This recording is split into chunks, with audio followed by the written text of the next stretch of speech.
बिस्मिल्लाहिर्रहमानिर्रहीम। बच्चों, आज का जो हमारा चैप्टर कंटिन्यू था वो कौन सा था?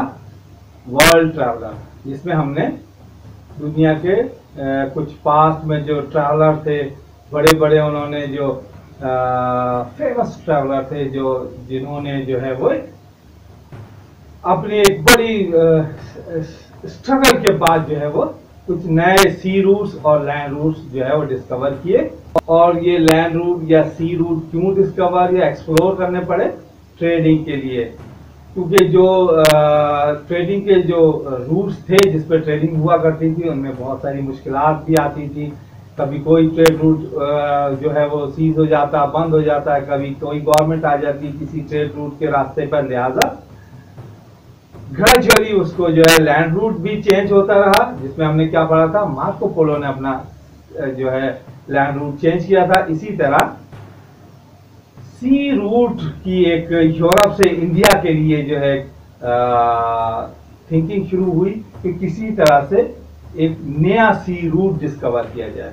इसके लिए हमने अपने प्रीवियस लेक्चर में पढ़ा था कि एक पोर्चुगीज सेलर बार्थोलोमेओ डियाज, उसने जो है अपना एक एक्सपीडिशन शुरू किया और वो अफ्रीका के कोस्ट लाइन के नियर चलता रहा और तकरीबन साउथ अफ्रीका के जो ईस्टर्न साइड है वहां तक वो अपना जर्नी उसने कंप्लीट किया। और वो ईस्टर्न साइड का नाम क्या था? उस ईस्टर्न साइड का नाम था केप ऑफ गुड होप। उसने इसका नाम, इस जगह का ये नाम रखा, यानी यहाँ ये जगह एक होप की है। यहाँ से क्या होप है कि इंडिया का रास्ता मिल सकता है, इंडिया जा सकते हैं।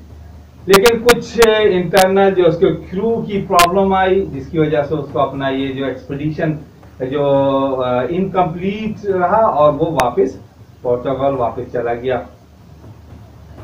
इसी तरह पुर्तगाल के जो किंग था उसने फिर से एक कोशिश की और उसने ये कहा कि किसी तरह से एक नया सी रूट डिस्कवर किया जाए। उसका रीजन क्या था? उसका रीजन था कि किसी तरह से इंडिया, जो कि स्पाइसेस या मसाले जिसको कहते हैं, उसका जो है वो मेन हब था। और अगर पोर्चुगल इस पर कामयाब हो जाता है तो वो जो स्पाइसेस के ट्रेड में बहुत ही उसका कंट्रोल हो जाएगा, बहुत ही यूरोप में रिच जो किंगडम हो जाएगी।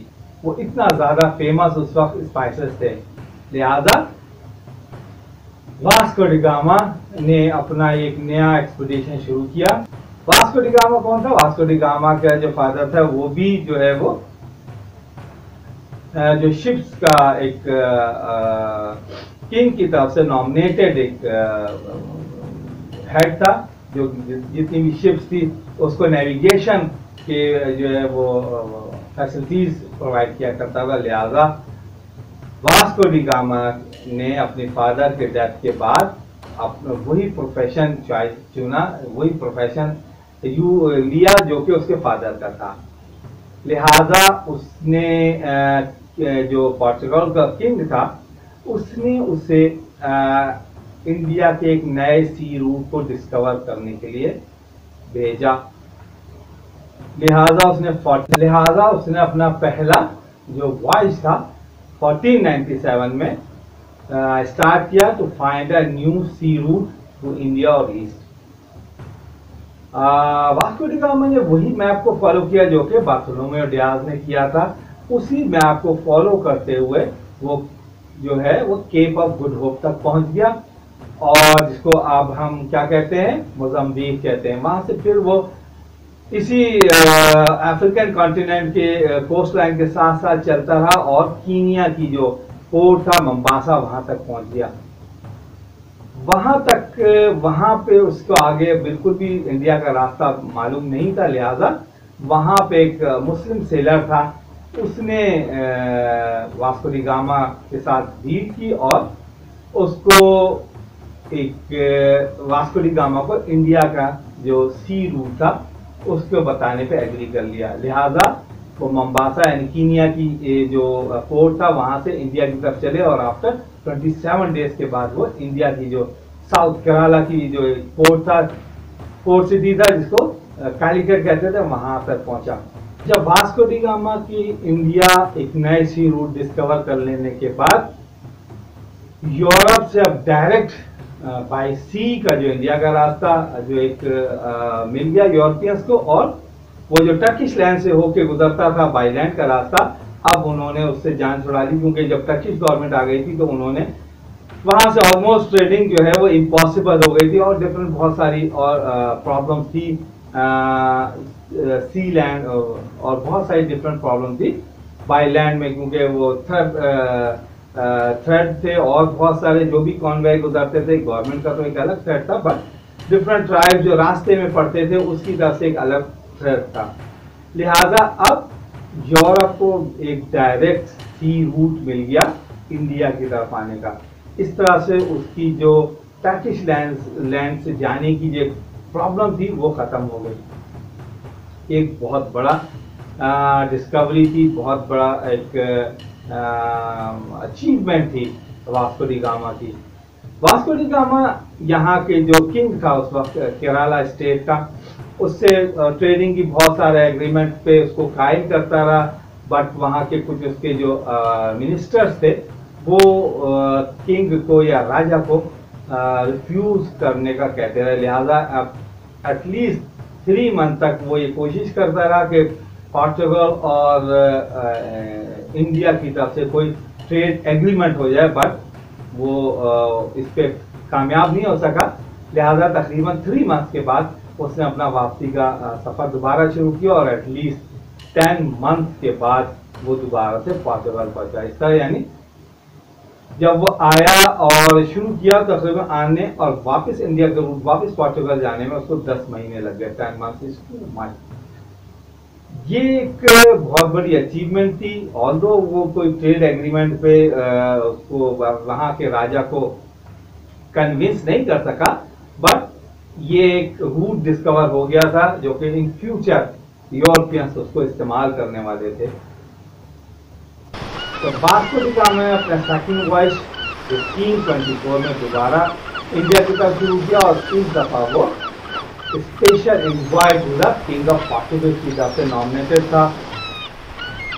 इससे पहले क्योंकि वो एक जस्ट लाइक का एक ट्रेलर था, लेकिन जब वो वापस गया अपने पोर्टुगल तो उसको बड़ा ही उसकी जो वार्म वेलकम किया गया, बहुत सारे उसको जो है ना वो गिफ्ट और इनाम जो बादशाह की तरफ से होते हैं वो मिले, और बहुत ही उसको रिस्पेक्ट मिली इस नए सी रूट के डिस्कवर करने के बाद। लिहाजा जो बादशाह की जो कैबिनेट या पैलेस था उसमें तमाम एक हाई रैंक पे आ गया बादशाह का। लिहाजा 1524 में पोर्चुगल के किंग ने उसको दोबारा special invite from the king की तरफ से दोबारा उसको इंडिया भेजा, और अब एक्सचेंज ट्रेडिंग शुरू हो गई पोर्चुगल की और इंडिया की।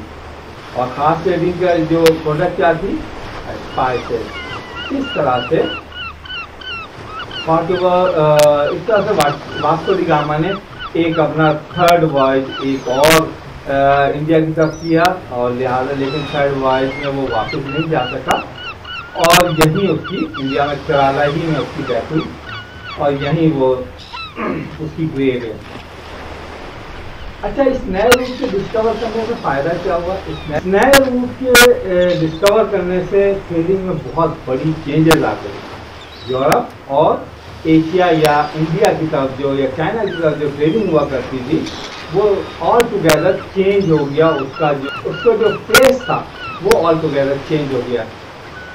कैसे कि पहले जो ट्रेडिंग हुआ करती थी बाय लैंड, वो कैमल, हॉर्सेज और इसी तरह दूसरे एनिमल्स पे वो ट्रेडिंग हुआ करती थी।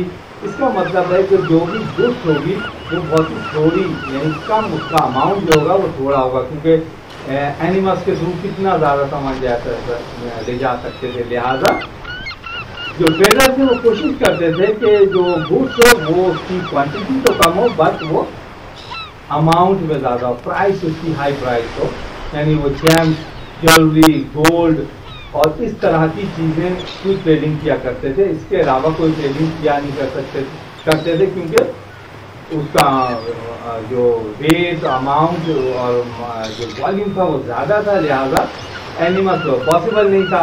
लिहाजा इस सी रूट के डिस्कवर करने से ये चीज़ ऑल टुगेदर खत्म हो गई। यानी अब जो ट्रेडिंग का जो वॉल्यूम था वो मैटर ही नहीं करता था। जितना भी बड़ा वॉल्यूम है, जिस तरह का भी वॉल्यूम है मटीरियल है, वो ट्रेडिंग में आ जाता था थ्रू शिप। और बड़ी बड़ी चीज़ें, फर्नीचर, तो इवन जो है वो मिनरल्स, तो सारी चीज़ें जो है वहाँ से यूरोप जाना शुरू हो गई, क्योंकि शिप में बहुत बड़ी जगह थी, बहुत ज़्यादा अमाउंट में गुड्स आ सकती थी और वो हर चीज़ लेके जाने की। ये एक बड़ा जो है चेंज आया सी रूट के डिस्कवर करने से। यहाँ के लोगों को वैसे तो कोई चीज़ की ज़रूरत नहीं थी कि ऑलटुगेदर मिनरल्स और एग्रीकल्चर इस तमाम चीज़ों में बहुत रिच और फर्टाइल एक रीजन था। दैट्स वाई यूरोपियंस इधर आने के लिए तो सी रूट को डिस्कवर करना पड़ा, या इससे पहले भी ट्रेडिंग हुआ करती थी इन्हीं वजूहत की वजह से। और हाँ, अलबत्ता यहाँ के लोग जो हैं वो एक अच्छा आयरन जो मटीरियल जो मेटल था उसको रिक्वायर्ड था, और अच्छा जो, क्योंकि यहाँ पे जो वेपन्स थे यूरोपियंस के पास वो एक सोफिस्टिकेटेड थे, यहाँ के मुकाबले में बहुत अच्छे बने हुए थे। लिहाजा यहाँ के लोगों की सिर्फ एक ही डिमांड थी कि हमें अच्छे वेपन मिल जाए, अदरवाइज इनके पास किसी चीज़ की कमी नहीं थी। जैसा मैंने कहा, अब यहाँ पे तो कोई रेट तो कोई मैटर नहीं करता था, लिहाजा पोट्री, फर्नीचर और बहुत ही हैवी और बल्कि जो गुड थी वो ट्रेडिंग शुरू हो गई इंडिया से यूरोप की तरफ। दूसरा बड़ा चीज़ क्या है इस सी रूट के डिस्कवर होने की वजह से, कि पहले जो टर्किश लैंड की तरफ से जो ट्रेडिंग हुआ करती थी वो ऑलमोस्ट इटली से की तरफ से होती थी। लिहाजा इस सी रूट के डिस्कवर होने की वजह से, यानी सेंट्रल यूरोप से ट्रेड जो हब था या ट्रेड सेंटर निकल के नॉर्थ अटलांटिक कोस्ट जो कंट्रीज थे उस तरफ चला गया, यानी जिसमें स्पेन था, पोर्चुगल था, इंग्लैंड था, फ्रांस था। इस एरिया में वो ट्रेड हब जो है वो चेंज हो गया। ये एक बहुत बड़ा चेंज है। पहला चेंज क्या है कि जो था वो वेट और अमाउंट ऑफ गुड्स जो था वो मैटर नहीं करता था। दूसरा, यूरोप के अंदर ट्रेड का जो सेंटर ऑफ ट्रेड था इटली, वहाँ से वो शिफ्ट हो गया और वो ईस्ट अटलांटिक के साथ जो जितने भी कंट्रीज थे, स्पेन, पोर्चुगल, फ्रांस, इंग्लैंड, वहाँ शिफ्ट हो गया। तो ये बहुत बड़ा चेंज हुआ। जब इस ट्रेड रूट के डिस्कवर होने की वजह से बिटवीन 15 to 16 सेंचुरी जो ट्रेडिंग जो था वो बहुत बड़े पैमाने पर यूरोप से इंडिया के बिटवीन होने लग गया। और इस ट्रेडिंग में जो मेन आइटम थे वो pottery, cotton, quality steel for weapon, even orange और लेमन तक जो है यहाँ से जाने लगा, क्योंकि ये ऐसे फ्रूट थे जो यूरोप में नहीं हुआ करते थे। लिहाजा लेमन और ऑरेंज जो यहाँ पे बड़े लेमन हुआ करता था, बहुत बड़े ह्यूज अमाउंट में इंडिया में होता था, वो भी यूरोप जाने लगा। यानी छोटी से छोटी चीज़ लेमन और बड़ी से बड़ी चीज़ कॉटन, फर्नीचर और आयरन, क्वालिटी आयरन जो यूरोप में वेपन के लिए बनाने में इस्तेमाल होता था, इन तमाम चीज़ों की ट्रेडिंग शुरू हो गई। अच्छा, जैसे आज कल जो ट्रेडिंग होती है उसके अगेंस्ट में पेमेंट किसमें होती है, जो trading between country to country होती है, वो पेमेंट जो होती है वो डॉलर में होती है। लेकिन उस ज़माने में 15 to 16 सेंचुरी में जब पॉसिबल नहीं था, तो यहाँ के लोग, ये इंडिया के लोग क्या पेमेंट, किस चीज़ में पेमेंट मांगते थे?